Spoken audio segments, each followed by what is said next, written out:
Waiting for that to play out. Okay, there we go. So you see things are pretty much untouched and quiet across our area right now. I'm going to show you the satellite and radar here in just a moment. There's not a ton of even rainfall happening in our area right now, and I'll explain what the reason is for that here in just a minute.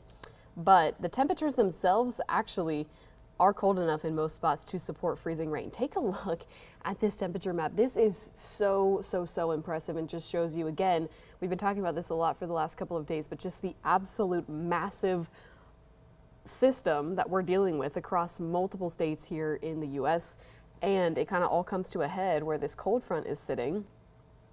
And this is what will be driving our severe weather chances for later in the day. So this little section of the deep south portions of Mississippi, Alabama, and southern Georgia will be kind of the only untouched air that this front is going to have to work with in terms of severe weather potential today. You can see everywhere else to the north, to the east, to the west of that is all way much colder, and they do not have the right ingredients to support any type of severe weather. So it's just this green untapped section of the atmosphere here that this front is going to be working with as we head into the rest of the day. I also want to show you this view to show you the wedge pattern setting up here in this area as well. Something strange that has gone on with the wedge this morning is that it's gone kind of a little bit further to the east than it normally does. So normally with the wedge, we kind of see it take on this shape right here where it just digs into the northern portions of our counties.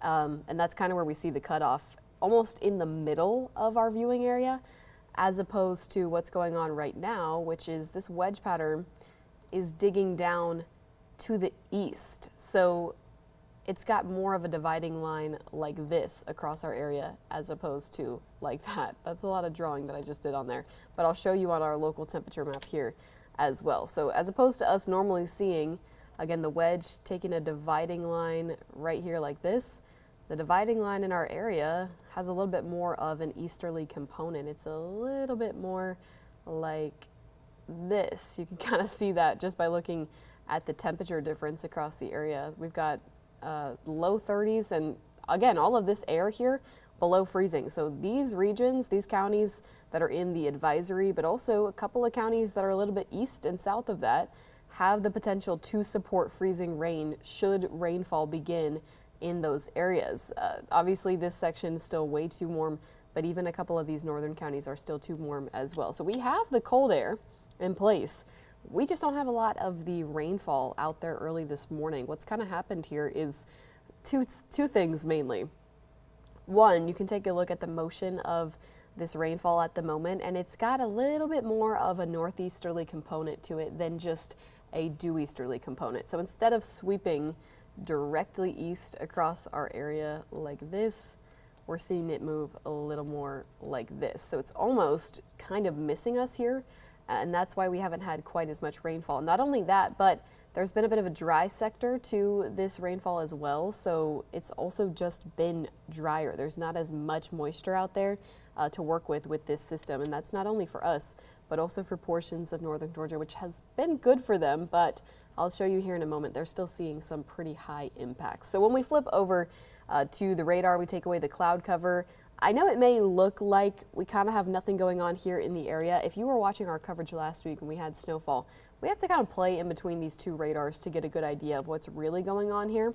And it may not look like we have a ton going on in Jasper and Putnam, but I have seen on the satellite and at different levels in the atmosphere, it does look like we at least have some form of mixed precip in Jasper, Putnam, and potentially Monroe counties, or Jones County as well. And you can also see when we flip radars, a little bit of something happening over here in Washington. So, you know, very small amounts because it's hard to even pick up on the various radars, but a little bit of something is happening over in these areas. The main event really is up there in North Georgia. And you can again kind of see that when we flip on this view as well. Occasionally we've had a couple of drops of freezing rain over in these counties that are in that advisory that we've talked about for the last few days, but overall, you know, it's pretty quiet otherwise. This is not a major impact, and it never was supposed to be a major impact for us here in central Georgia.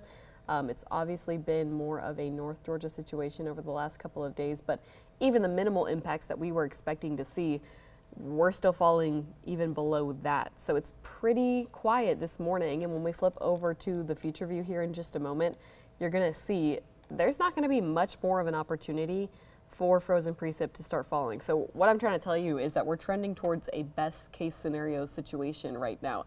Most of this moisture is trending a little bit further to the north of us.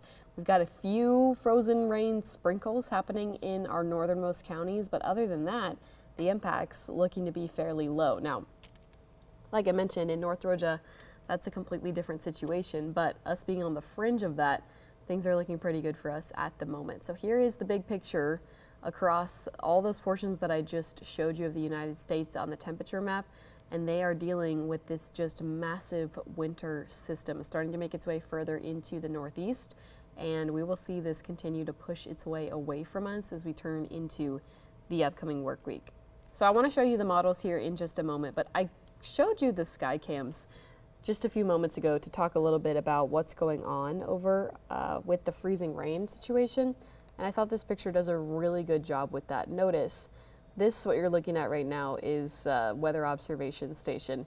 And the whole entire thing has icicles dripping off of it. So freezing rain is so strange, like I mentioned when we were talking about the sky cams, because it looks like regular rainfall. Remember, this was never supposed to be a snowfall event. It was an ice storm. But when you imagine an ice storm, you may actually imagine ice falling from the sky. Now, that's not what freezing rain actually is. Once it comes into contact with something that is below freezing, it freezes on contact. So notice this got covered in rain that eventually became ice, and it looks almost like dripping ice coming off of this surface. So this is what the roadways, what surfaces and other features will look like up in North Georgia for the rest of the day today and into early tomorrow morning.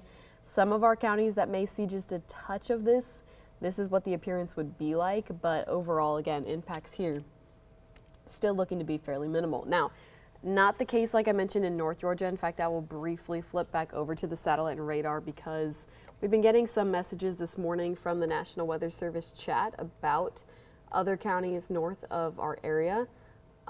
Two reports stood out to me most notably, so let me find those for you here. The first one was from Cherokee County. If you're not familiar with Cherokee County, it is up here to the north of Fulton County. And the Cherokee County Emergency Management Director noted that they already have accumulation that has been strong enough to take down several different. Sorry, I'm reading over that message to make sure that I say this correctly. Yes, they've been talking about having ice on trees and ice out on the roads, and they've already mentioned a couple of trees down and a few power outages. Again, if you're not familiar with Cherokee County, I'm talking about this county right here.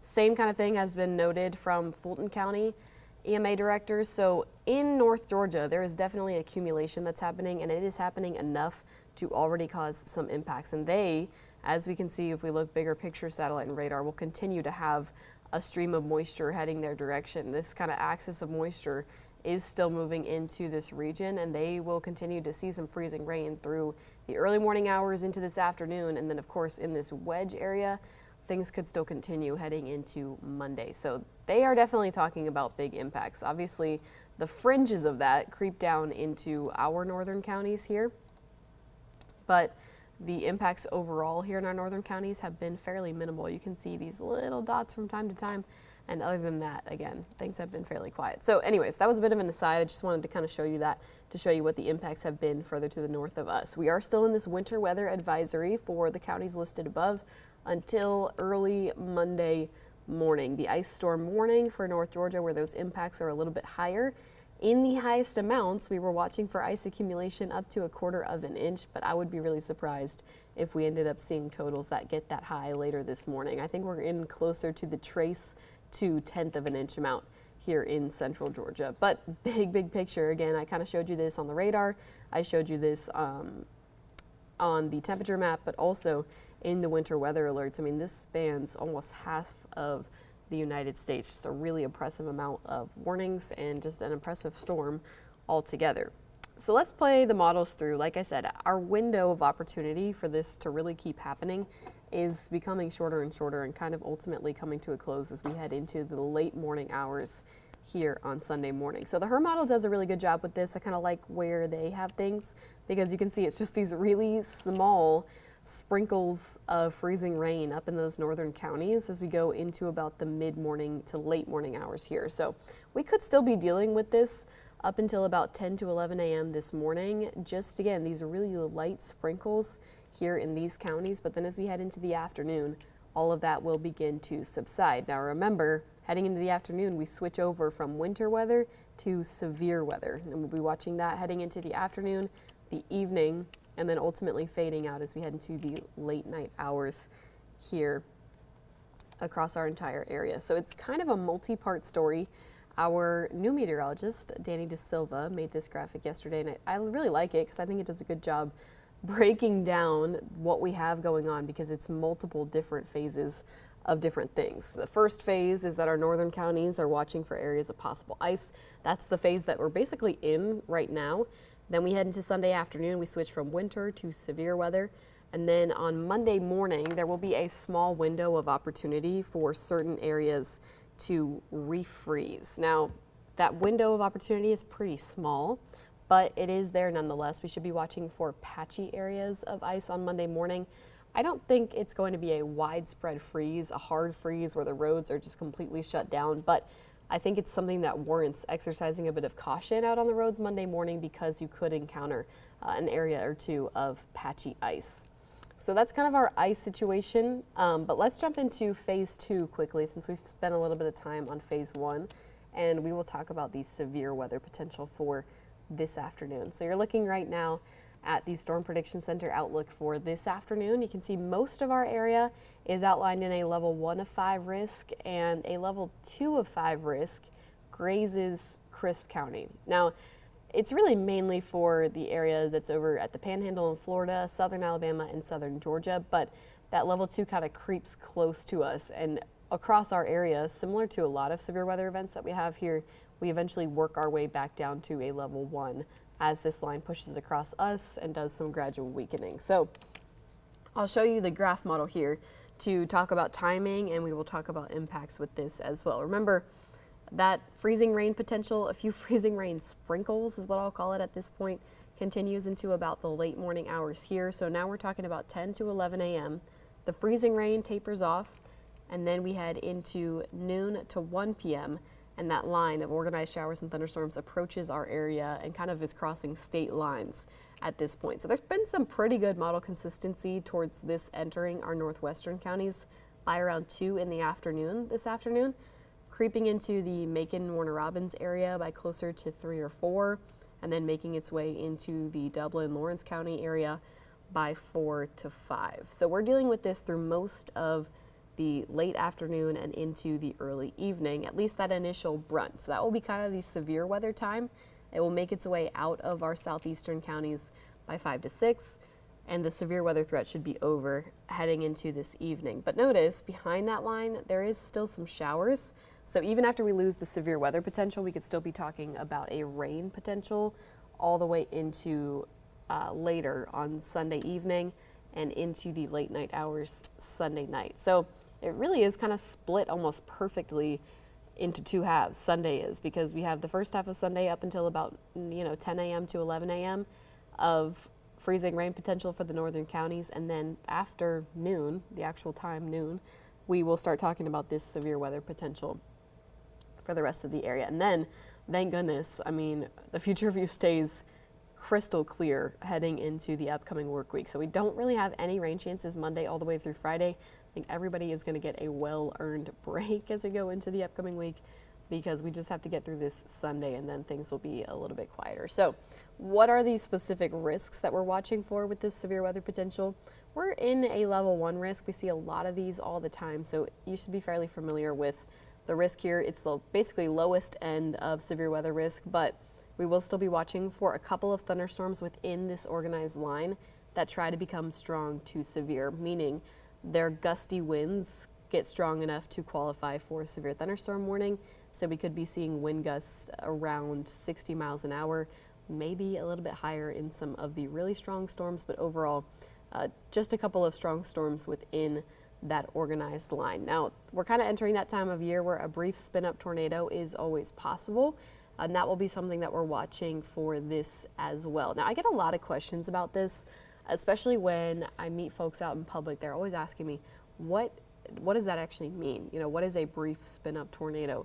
Because I think to most people, a tornado is a tornado, but a brief spin-up tornado is basically when we get a really quick signature of rotation on the radar, and you know, we may actually have a tornado touchdown, or you know, it's just an area of rotation on the radar that never ends up being confirmed, but it's there for just a brief moment and then it ends up picking back up. So these are not what we call long track, long duration tornadoes that can cause a lot more widespread damage.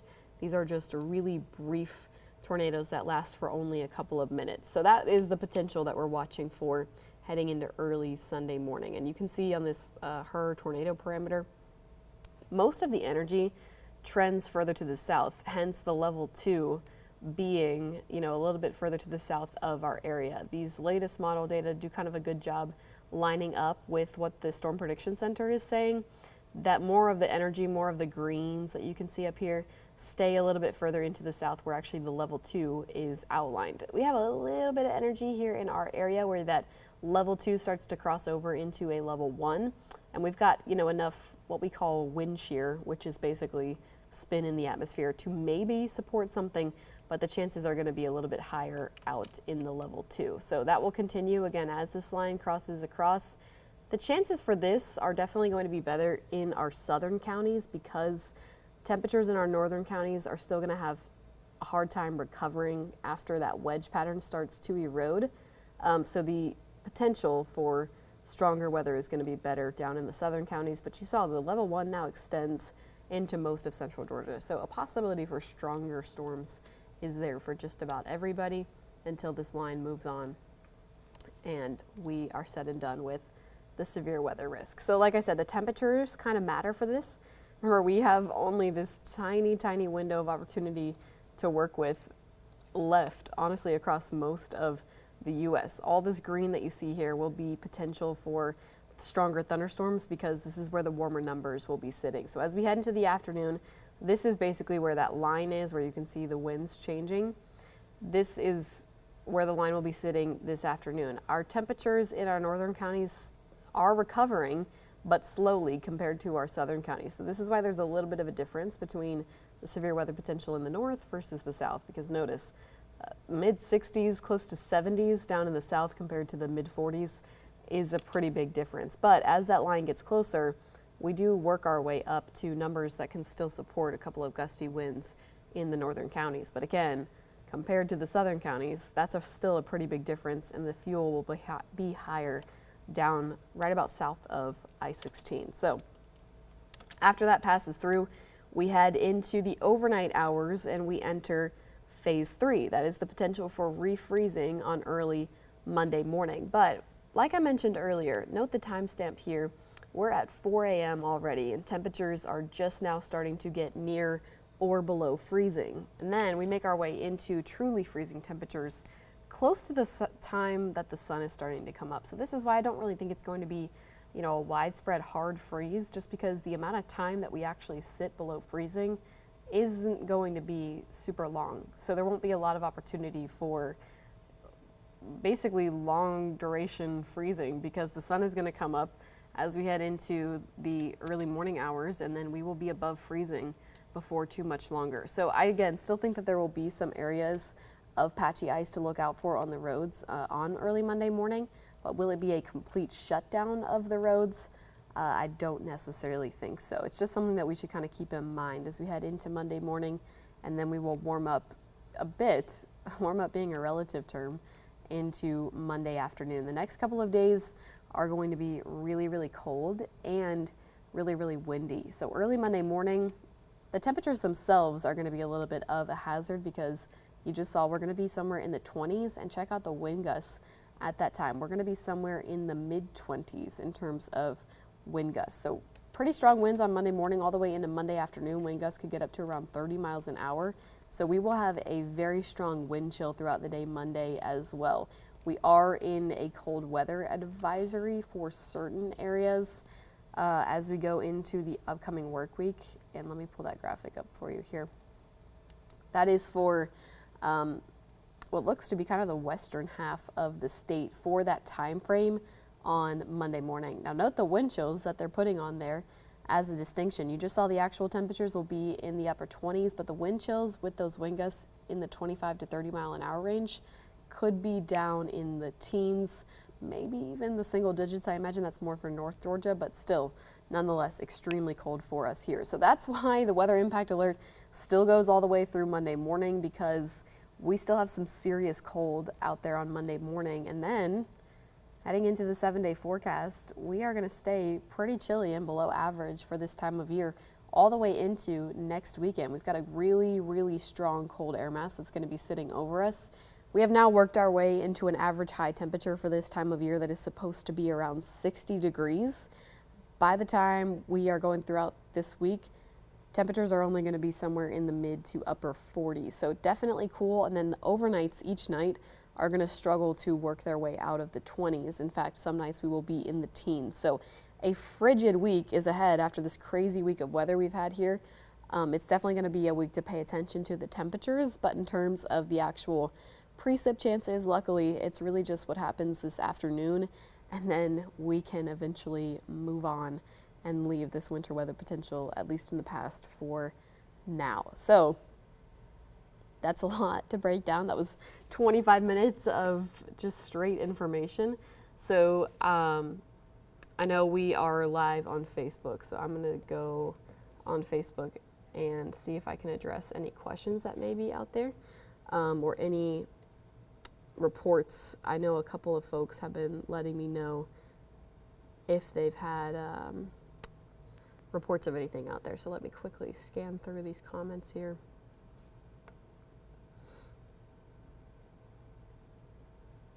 And it seems like, you know, we've pretty much covered everything. I don't see any specific questions, at least at the moment. But as you know, just from the coverage that we did yesterday, we are going to continue to be live throughout the rest of the morning. So coming up at 7 a.m., of course, we have our regular morning show that goes from 7 to 9. We will also be streaming that on 13 WMAZ Plus.